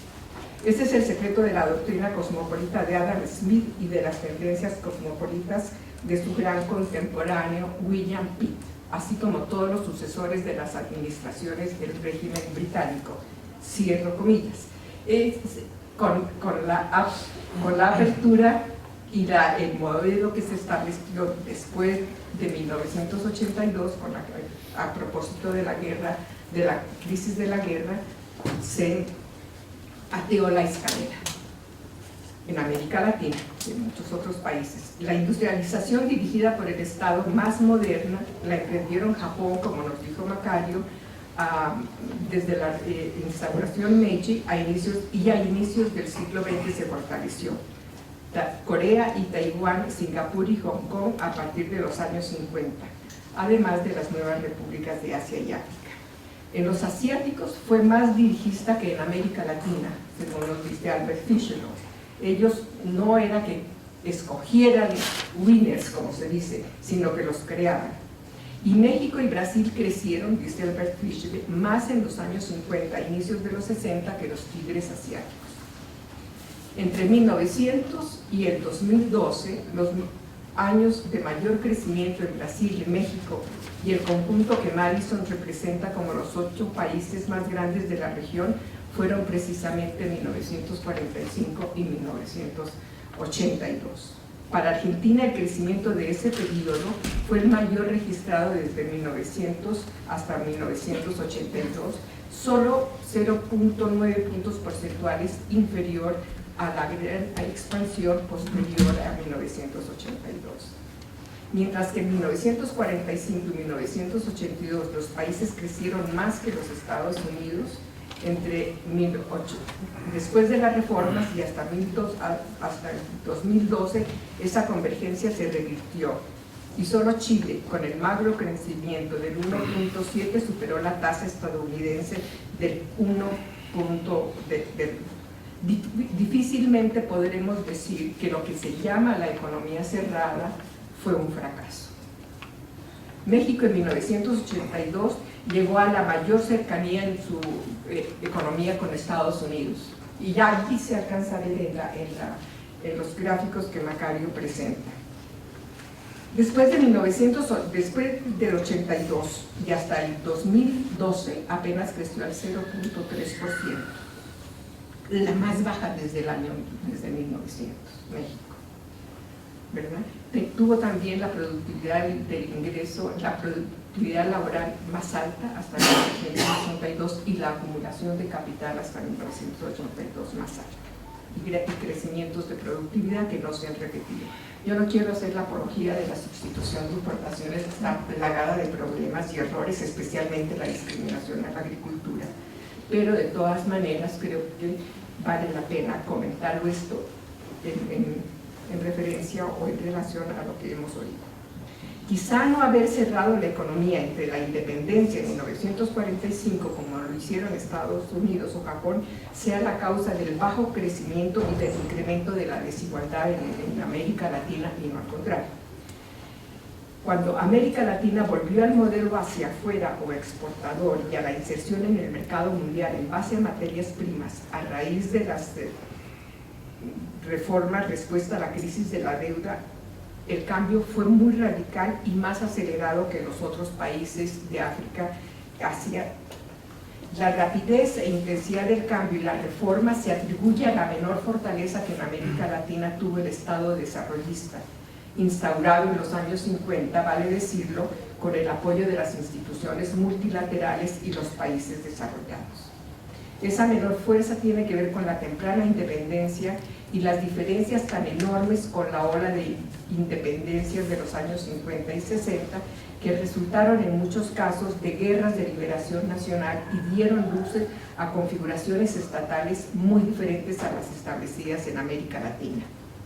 Las nuevas repúblicas del siglo XX nacieron en un entorno internacional muy diferente, en plena Guerra Fría, fortaleza del estado de bienestar y decisión del mundo de evitar guerras mundiales y la expansión del comunismo. El mismo McNamara, director del Banco Mundial, promovió desde inicios de los 60 los programas de necesidades básicas insatisfechas y de aceleración del crecimiento de las excolonias por medio de ayudas y financiación del desarrollo. La planeación del desarrollo era un requisito para los grandes créditos de industrialización y dotación de manufactura de infraestructura dados por el Banco Mundial. muy lejos del liberalismo decimonónico latinoamericano. De aquí la duda hasta qué punto podría la región repetir las experiencias y la senda de desarrollo de los países que Macario ha mencionado, por lo menos de África y Asia. Estas consideraciones me llevan a pensar si el desarrollo sigue una ruta o una trayectoria definida. ¿Cuál es la ruta y la trayectoria del crecimiento? Según algunos, tiene que ver con instituciones creadas por las potencias imperiales colonizadoras, de tipo depredador las españolas y de crecimiento productivo las inglesas, las cuales y esas instituciones explican el atraso relativo. Otros sugieren, como Listerli, que es el rezago técnico, no haber aprendido a fundir metales aptos para la producción, el hierro o el cobre, y solamente fundir en América Latina solo aquellos de uso ornamental y de contemplación, oro y plata. Y concluye que en la edad de cobre se echaron las bases del crecimiento y el dominio de la tecnología y el dominio de los países europeos. Yo discuto eso, pero sí vale la pena hacer la reflexión. Y lo cual puede conducir a preguntar si es factible repetir las experiencias de los tigres asiáticos y otros del sudeste asiático. Transplantar sus modelos con todo instituciones equivaldría a aceptar que el desarrollo no es histórico. ¿Puede América Latina repetir las experiencias de dos ciudades, Singapur y Hong Kong? O la de una isla y un país, Taiwán y Corea, regidos por décadas de férreas dictaduras militares y que se beneficiaron de muchas inversiones por los efectos de contención, la guerra de Vietnam y la guerra de Corea. O la de China, con su billón, casi 300.000 millones de personas, y su régimen que unos denominan capitalismo sin burguesía y otros la dictadura del Partido Comunista sobre el proletariado en bien del capital transnacional en alianza con el nacional. Es interesante considerar también que el tamaño del mercado chino y las grandes utilidades que ofrecen a las grandes transnacionales reemplazan la ausencia de derechos de propiedad, y los flujos de capital llegan allá en grandes cantidades, poniendo en relativo contexto eso de los derechos de propiedad. No sé tampoco qué quiere decir Macario cuando habla de estados fuertes. Yo no soy politóloga, pero creo que sería mejor decir, quizá, pregunto, estados legítimos. No me es claro cuál es el marco aplicable a América Latina y si es dado hablar de una América Latina. Son tantas las diferencias en dotación de factores productivos, relación tierra, mano de obra, en experiencias pre- y post-independencia y en la forma de adaptarse a los cambios en el entorno económico mundial, para no hablar de la trayectoria política tan variada. ¿Cómo agrupar los países y cómo establecer los periodos? Según el tamaño de la población y el territorio, por la inserción en la economía mundial con bienes agrícolas o agropecuarios, mineros y de qué minería, por los modelos de acumulación de capital, según los cambios políticos. Son temas tratados muchas veces que no se han resuelto del todo y que no queda claro cómo lo haría para hacer el contrapunteo Macario en su trabajo. Finalmente, las consideraciones sobre la depredación de los recursos. La pregunta sería, ¿qué modelo de desarrollo es más depredador y cuáles son los recursos? ¿La tierra, el agua, los bosques, el aire? La respuesta presupone una postura sobre el cambio tecnológico y los incrementos en productividad y en agricultura, en rendimientos por hectárea, como nos ha dicho Macario. Las revoluciones verdes. Considero que es un tema importante que amerita un análisis concienzudo, aún por hacer, y bienvenida a la iniciativa de Macario de plantearlo así directamente. Referida a los modelos de desarrollo, yo diría que se depredan los recursos cuando el crecimiento es extensivo, sin incrementos en productividad, y cuando las estructuras sociales y políticas así lo exigen. Tendríamos otra vez la vinculación entre desigualdad y crecimiento, entre desigualdad y desarrollo. El petróleo, me refería a las evidencias del agotamiento de las existencias conocidas de un recurso.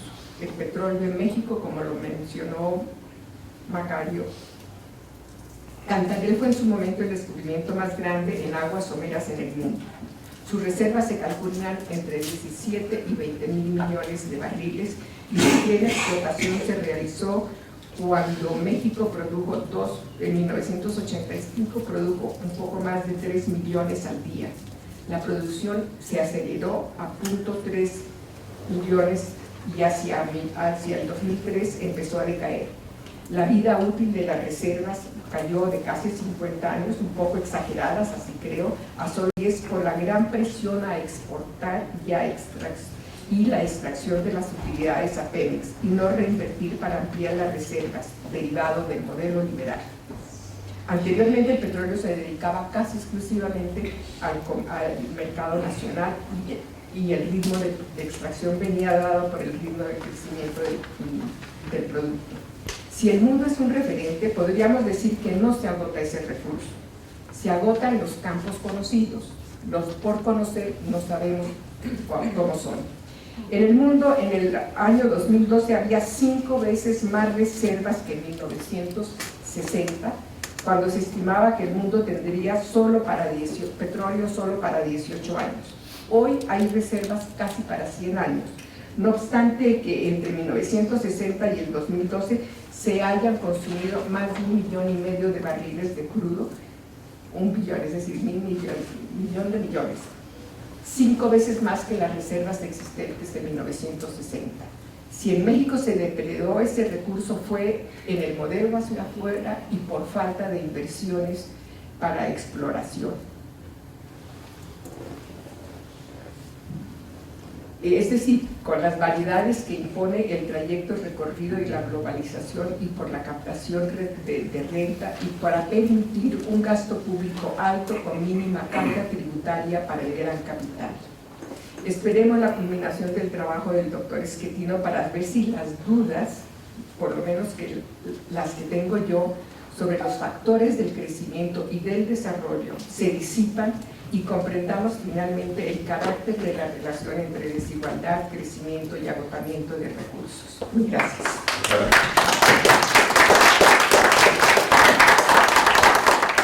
Muchas gracias por los comentarios.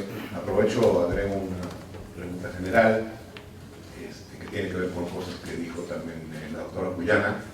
Tú pareces estar negando. Primero te felicito por la exposición y hay muchas cosas que son al mismo tiempo provocativas y también iluminadoras. Lo que me despierta la duda es si estás negando totalmente que existen periodos históricos en los cuales, por el tiempo en que un país llega al proceso de desarrollo, el Estado no puede jugar un papel central como tal, como coordinador. Se habla de variedades de capitalismo y en esas variedades están incluidos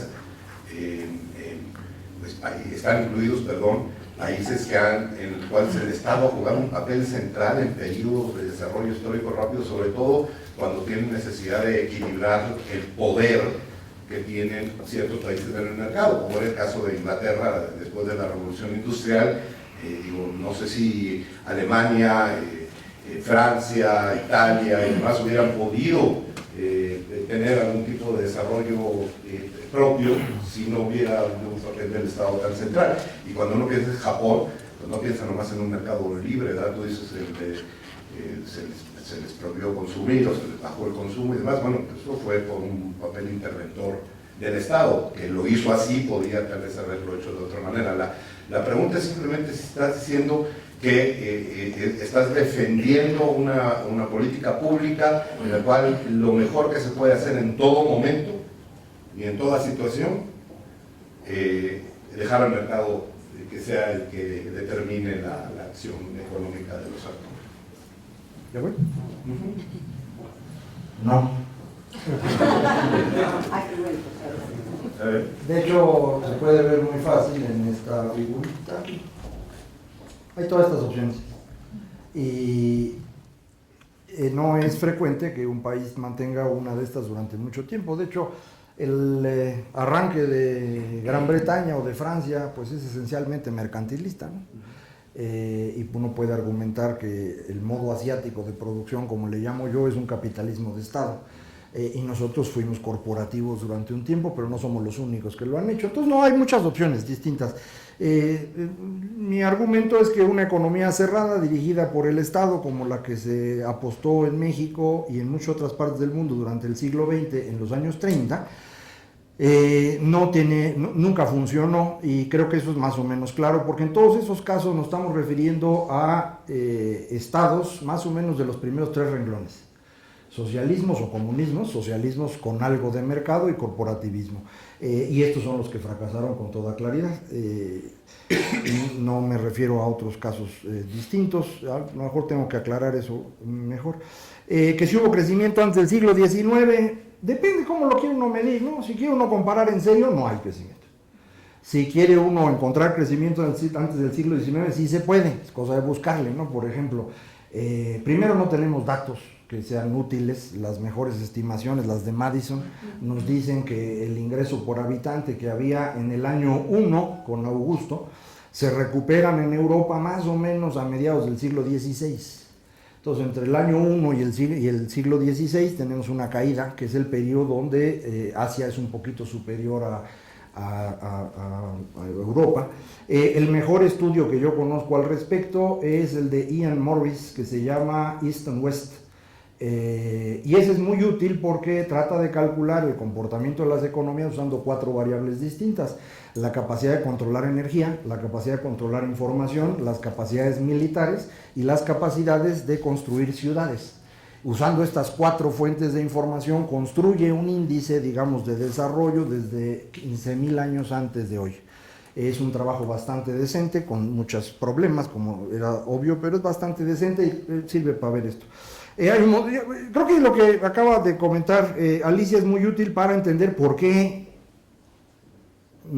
yo tengo una carrera muy infructuosa en el sector académico. Y es que yo prefiero tener ideas que voy tratando de desarrollar y le hago poco caso a las escuelas. Y esto normalmente lleva a que pues ninguna escuela le interese lo que yo hago. Creo que con justa razón, son formas de vida distintas. Todas las explicaciones que tienen que ver con crecimiento, muchas a las que se refirió Alicia, tienen alguna explicación interesante y hacen análisis que normalmente tienen que ver con 15 años, 20 años, 50 años.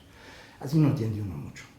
Creo que hay que ver las cosas con un poquito más de perspectiva. En esto, la mejor explicación que yo conozco hasta ahorita es relativamente nueva y es de Deirdre McCloskey, en los libros Las virtudes burguesas y sobre todo Dignidad burguesa, en donde hace un análisis muy claro de todas las escuelas que comentó Alicia y de varias otras más, explicando por qué no pueden servir para explicar el crecimiento. Porque estamos hablando de una multiplicación de riqueza en el mundo en 200 años de 100 veces. No hay ninguna explicación para eso. No nos sirve la inversión, no nos sirve el conocimiento, no nos sirve nada. ¿Qué es lo que pasa? Que transforma a un grupo de monitos que durante 6 millones de años a duras penas sobrevivían en un grupo de monitos que en 200 años multiplican la riqueza 100 veces. Eso requiere una explicación. Y ese es un tema bien interesante, ¿no? Capitalismo. Es exactamente el capitalismo, y ese es su argumento de ella, y es muy interesante cómo lo argumenta, y vale la pena, y otro día lo discutimos porque no es hoy. Nada más un par de datos más. Lo de 82 como referencia es un año malísimo para hacer referencias. Yo entiendo que muchas gentes que les interesa el papel del Estado usen 82. Si en 82 vino una crisis monumental, agarras desde ahí para adelante y todo está mal, obvio. Pero esa crisis de 82 no ocurrió por milagro, ocurrió porque llevaban 15 años endeudándonos a pasto y tuvimos que pagarlo durante 8 años completos. Entonces, todo aquel que quiera hacer un cálculo interesante de las dos perspectivas tiene que hacerlo del 65 al 90 y del 90 en adelante. Y con esas dos comparaciones sí puede uno encontrar cosas, incluso van a encontrar varias a favor del Estado, pero creo yo hay que hacer las cuentas como Dios manda. Si el Estado fuerte es legítimo o no, son dos cosas totalmente distintas. Estado fuerte, Estado fuerte. Es el Estado que puede obligar a la gente a hacer ciertas cosas. ¿Qué es legítimo? Pues es que sea responsable frente a los ciudadanos, es la última. Son dos cosas totalmente distintas. La desigualdad que veía Humboldt, que es impresionante para él, pues sí. Nada más es que él ya no había visto esclavismo.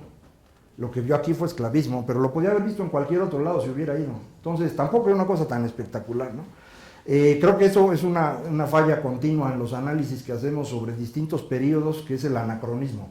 Medimos mucho periodos anteriores con nuestros valores actuales, y así es bien difícil, ¿no? Pero bueno, en esencia sería esto, y pues a lo mejor hay... ¿Qué es esto que puse aquí? De 50 a 10... ¡Ah! Lo de las reservas de petróleo. Lo de las reservas que bajaron de 50 años a 10 años. Esto ocurrió en 1997 y no es producto del exceso de explotación, es producto de un cambio en la contabilidad de Pemex, resultado de la obligación que le impone la Securities and Exchange Commission de usar mediciones decentes para las reservas en lugar de las que usaba Pemex. ¿Por qué? Pues porque Pemex tuvo que ir a pedir prestado. Y entonces para pedir prestado le dijeron, bueno, pues hagan bien las cuentas de cuánto tienen, y a la hora que hacen las cuentas, pues no era lo que decían. Entonces, eso también es importante tomarlo en cuenta, independientemente de que tiene razón Alicia. Hubo una explotación más acelerada de los mantos, sobre todo de Campeche, a partir de 95, para poder pagar la crisis de 95, si no, no se podía pagar. Pero la esencia de la caída es eso, es un cambio de contabilidad. Todo lo anterior de los datos de México a 97, tómenlo con mucho cuidado. Acuérdense que era un régimen autoritario el que hacía eso. Entonces no tenía ningún incentivo para dar información transparente. Toda la información previa a 97 hay que medirla con cuidadito. Bueno, ya, para que nos pregunten, ¿no? Ok, gracias. Ahorita te defiendes. ¿Quiera hacer alguna pregunta, observación, fuese? Por favor, Cecilia. Gracias, muchas gracias por la interesante presentación y amena. Soy la doctora Cecilia Gaviet, de aquí de Flaxo, México, demógrafa. Y bueno, al principio usted indicó muy bien cómo iba creciendo la población, cómo iba creciendo la economía, pero esas gráficas no las presentó para México. Y sería muy interesante, así como poner inflación, poner el crecimiento de la población y hacer una reflexión acerca de la estrategia que siguió México de bajar el crecimiento de la población, bajar la fecundidad abruptamente, y la promesa, ¿no?, de que la familia pequeña vive mejor, en realidad nunca se cumplió. Finalmente la economía creció muchísimo menos a partir de que desciende el crecimiento de la población. Y esto ligado también al caso de Corea, y la pregunta de crecer para qué. ¿Por qué Corea ahora se está enfrentando a una situación brutal de tener, digamos, un crecimiento muy bajo de población, con ciudades como Busan, que tienen una tasa global de fecundidad de 1.2 hijos por mujer? Eso no garantiza el reemplazo poblacional y garantiza además un envejecimiento atroz en poco tiempo, sin tener población en edad productiva en muy poco tiempo, ¿no? Entonces, ¿cómo relacionar también el tema de crecimiento económico, estancamiento económico, crecimiento de la población en general, ¿no? Y también en el muy largo plazo? Gracias, y para México. Gracias. Sí. Gómez, por favor. Si hacen el favor de presentarse, sería muy bueno. Sí, como Enrique Avedrón, Contralor de la Secretaría de Economía. A partir de los 80 acá en México, algo que comenta Macario es, para mí es muy claro, que el crecimiento está correlacionado con un aumento en el coeficiente de Gini. O sea, en los valles que hemos tenido, cada vez que tenemos una crisis, el coeficiente de Gini disminuye. Y pues para mí está bastante claro que las ganancias están quedando en los deciles más altos de la población, y por esto refuerza un poco la tesis que se expone, en el sentido de que pues, nuestro crecimiento, pues sí, nada más que pues no baja.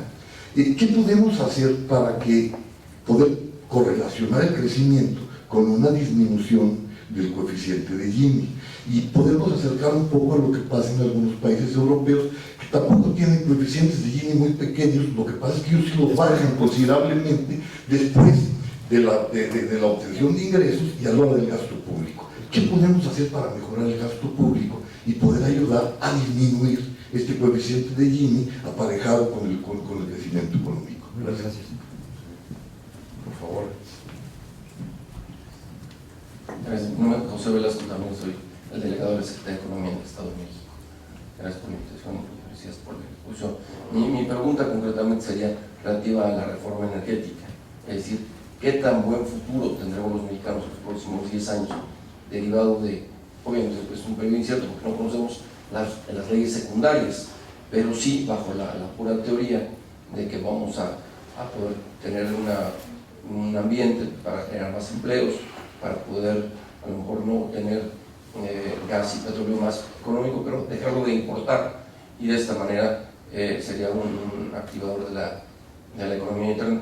Y lo menciono porque en 2009, cuando entró el presidente Obama a los Estados Unidos, creó el Jobs Act, y con una política de sustituir importaciones, pues también empezaron a explorar, y han encontrado una gran mina no de oro, pero sí de gas shale, desde Texas hasta todo el noroeste, y han creado una gran cantidad de empleos. Están sustituyendo sus importaciones de Arabia Saudita y de Venezuela, y tienen el objetivo de tener el principal, su autoprovisión de energía. Entonces, podría suceder algo así en México con la reforma energética. Y si me permite una segunda pregunta, usted habló del gordito, que era el hombre más rico del mundo, y que desde la semana pasada ha dejado de serlo. Yo creo que nunca más lo va a volver a hacer por la nueva ley de liquidez económica. Y para algunos mexicanos, ese México tan desigual de tener al hombre más rico del mundo y tener a 55 millones de mexicanos debajo de la línea de pobreza, entonces creo que podría ser una expectativa de un México menos desigual. Gracias. ¿Todas? Felicidades a los tres por sus comentarios. La pregunta sería un poquito así corta, digamos. En su exposición hay una entremezcla de enfoques teóricos implícitos y algunos explícitos, que aparentemente algunos coinciden y otros se contradicen. Entonces, ¿cuál sería su posición respecto a al enfoque teórico desde su punto de vista, que pudiera ser válido en términos de una explicación del desarrollo? O sea, esta cuestión de dependencia, la parte exógena, etc. Muchas gracias. Bueno, ¿sí? por favor. A ver, lo de la posición teórica, pues yo pensé que estaba más o menos claro, es como se me va a ocurrir. ¿Se necesita para eso posición teórica? Pues no sé, te digo que por eso mi vida académica ha sido infructuosa. Pero pues creo que lo que hago sirve, y espero que eso alguien lo convierta en alguna posición teórica útil alguna vez. Yo soy incapaz de hacerlo, no se me da. Entonces por eso voy tomando cosas que me parecen útiles de distintos lugares y trato de que lógicamente se sostengan. Espero lograrlo. Acerca del asunto de población, América Latina tiene esa tragedia, ¿no?, de que reducimos la tasa de mortalidad antes de reducir la tasa de natalidad. Se nos hizo una bolota monumental. Esa bolota monumental de gente nace justo cuando nacía yo, para poner referencia clara. Esto es hace 50 años. Y ese montón de gente es el que llega en los años después de 1965 a tratar de incorporarse a una economía que ya no puede aceptarlos. Y entonces a partir del 65 los gobiernos tratan de abrirles espacio como sea, se endeudan para eso, y es el origen de esta miseria de desarrollo urbano que tenemos en todas las ciudades latinoamericanas. Yo creo que fue una lástima que no se hubiera hecho algo antes. Yo no creo que haya relación alguna directa entre crecimiento de población y crecimiento económico, pero ni a favor ni en contra, ¿no? Son diferentes circunstancias. Entonces, en este caso en particular de América Latina, se nos había agotado este modelo de crecimiento de 45 a 65, muy basado en esta idea de sustitución de importaciones, que en mi opinión es muy mala. Se agota eso justo cuando llegan los chavos, y no hay dónde meterlos. Y ese es el problema que seguimos arrastrando hasta el día de hoy. Entonces, pues creo que no había mucho que hacer, y ni modo. Acerca de lo que comentaba Enrique sobre ganancias en las élites, sí, tenemos ese problema. La razón por la cual México redujo su Gini en los últimos 20 años es la combinación de tres factores. Uno es las remesas internacionales, que en eso pues el gobierno, podemos decir, no tiene mucho que ver. Bueno, sí tuvo algo que ver. En 2003 se logró que hubiera un mejor mecanismo para envío de dinero. Ya no lo mandan por correo, sino por transferencia electrónica, y eso multiplicó el dinero. Lo cual significa que probablemente ya lo mandaban, pero se lo robaban los del correo. Puede tener que ver porque el correo se ha deteriorado muy marcadamente de 2003 para acá, entonces ya nos están llevando la lana. La otra razón es Solidaridad, que es el primer programa social mexicano que es verdaderamente progresivo. No habíamos tenido ningún programa progresivo antes de 97, otra vez 97 es un año clave para entender este país. Y la tercera razón es aumentos salariales. Hay un incremento en el ingreso de las personas, el ingreso real, salario promedio o remuneración media real en México, hay un incremento de 0.1, 0.2% cada año. Entonces durante 20 años pues ya pinta, ¿no? Es una miseria, sí es una miseria, pero junto con las remesas y solidaridad, eso explica por qué el Gini mejoró en 20 años. Pero tienes toda la razón, México tiene un Gini incluso mejor que el que tienen muchos países europeos antes de impuestos, pero ellos sí cobran impuestos. ¿Cómo se resuelve eso en México? Cobrando impuestos. Por eso la reforma fiscal fue una maravilla. Ben cree que yo estoy en contra. No, yo estoy absolutamente a favor. El problema en este país es que nadie paga. Y la reforma fiscal es maravillosa. Es tan buena que si ven ustedes, los empresarios mexicanos están quejando todos los días. Lo cual quiere decir que ahora sí los agarraron. Yo estoy feliz. La izquierda también, junto con ellos. Bueno, pero la izquierda de Andrés, esa no pinta. Entonces, para mí esto es el camino, ¿no? Y yo espero que vayamos hacia allá. Por cierto, acaba de salir, para el que no lo ha comprado, el libro de Thomas Piketty, El Capital en el siglo XXI.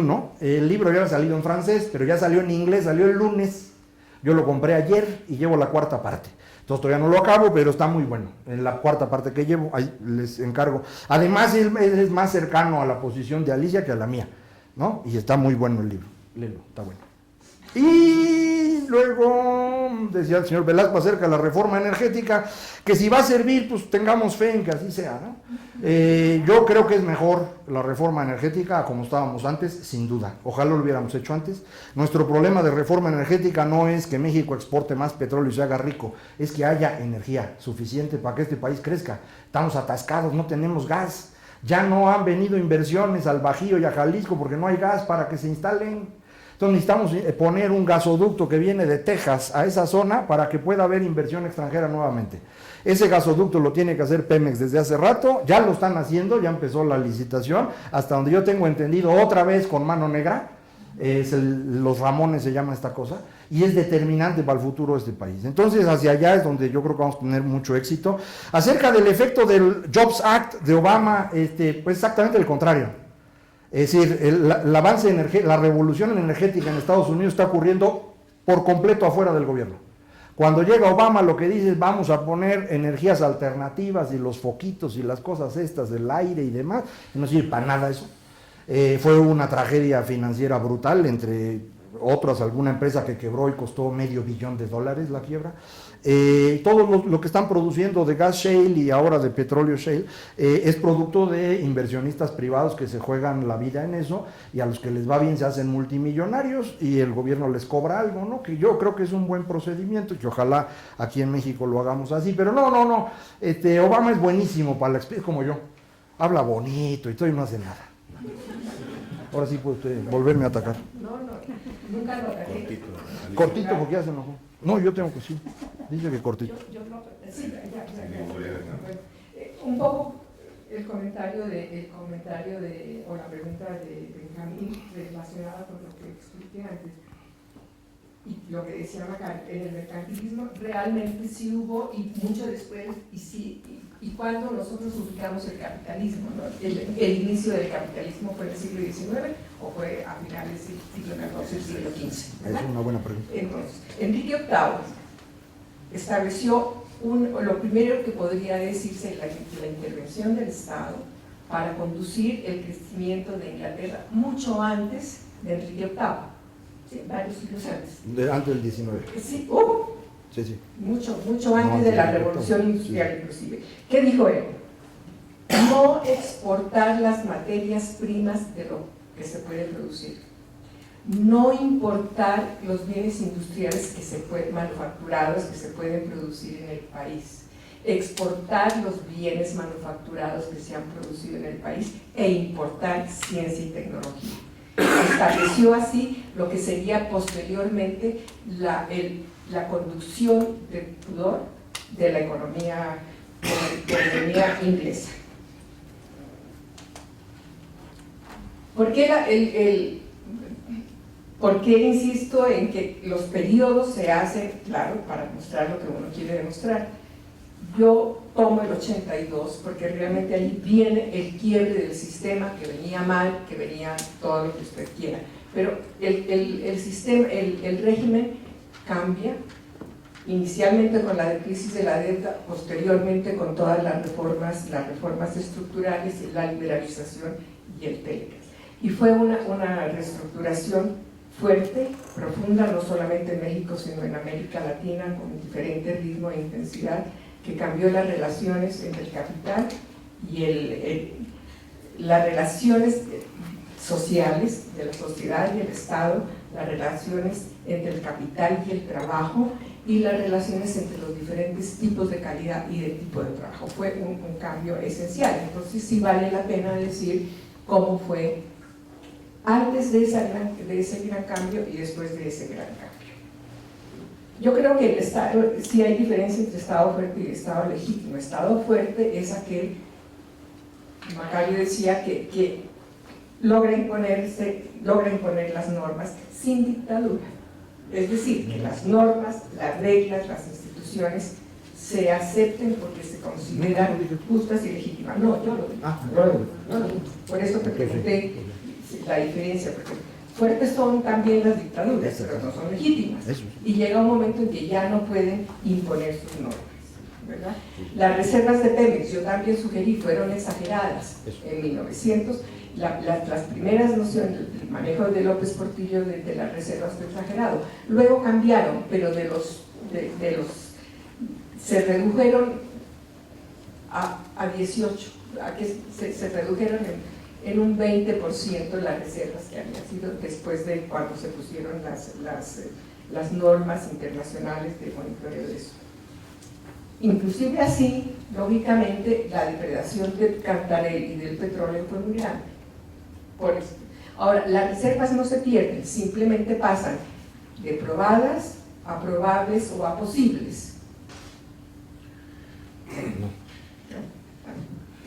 Solamente una observación, muchas gracias, una observación rápida antes de irnos. Me parece que hay algo en común aquí con algunas de las preguntas que está por abajo, en lo subterráneo de la diferencia de opiniones entre ustedes, que es esta cosa del petróleo y demás. Para mí el problema del petróleo es un problema real, se está acabando realmente el petróleo fácil de encontrar. El otro, estamos hablando de algo que tiene 5 años hasta que empiece a haber los problemas que vienen con el shale. Y entonces vamos a ver si es cierto, y ahí está la esperanza de un crecimiento, eso, y ahí viene lo de Obama, ¿verdad? Lo de Obama, tendríamos otra discusión entera aquí de qué economía recibió, de gente que pensaba que había que desregular todo, que desreguló todo al punto de que tuvimos la crisis financiera más horrible mundial desde la depresión, y que también eso tenemos que recordarlo. ¿Qué pasa cuando el Estado se retira y deja al capitalismo funcionar tan libremente como pareces estar queriendo? Entonces, yo lo que diría nada más es, Obama recibió una economía con un desempleo tremendo. La mayoría de los empleos, que sean, claro, con un Congreso republicano en contra, pero no vamos a meternos en eso. No, solamente quería decir que, en mi opinión, generar una economía que está basada en recursos renovables es una fórmula mucho mejor para el crecimiento sustentable, real de las economías, que este sueño. Yo me acuerdo, porque soy lo bastante anciano para recordarlo, cuando ponían la misma esperanza en lo nuclear hasta que empiezan a manifestarse los problemas asociados con lo nuclear. Y lo que digo que está en común es como una asociación entre crecimiento y bienestar y explotación de recursos, etcétera, que no se está preguntando preguntas esenciales acerca de lo que puede esperar el mundo desde el punto de vista ecológico. Pero vamos castigando a la gente. Un segundo sobre la reforma, ya enseguida. Yo no creo que la reforma energética vaya a aumentar el empleo, eso habría que ver en las leyes. Y tampoco es muy cierto que la revolución energética de Estados Unidos vaya a independizar a Estados Unidos de las importaciones de petróleo. Según las informaciones del Departamento de Energía estadounidense, en el 2040 todavía Estados Unidos estará importando 9 millones de barriles de petróleo al día. de manera que... Yo creo que vamos a saber la respuesta de esto mucho antes de los periodos históricos que toma Macario. Por lo tanto, hasta yo voy a alcanzar a ver el fin, tampoco. yo voy a alcanzar a ver el fin del sueño de que el shale va a generar el petróleo necesario para seguir con la economía petrolera en el mundo y del gas. Pero en fin, ahí la dejamos. El cine de concentración del ingreso primario antes y después de la política fiscal mexicana no cambia, según la OCDE. Entonces, digamos, todo eso, las oportunidades y todo eso no afecta tanto como las remesas. Ok, muchas gracias a todos, de verdad ha sido un público muy paciente y disculpen que se haya. Gracias.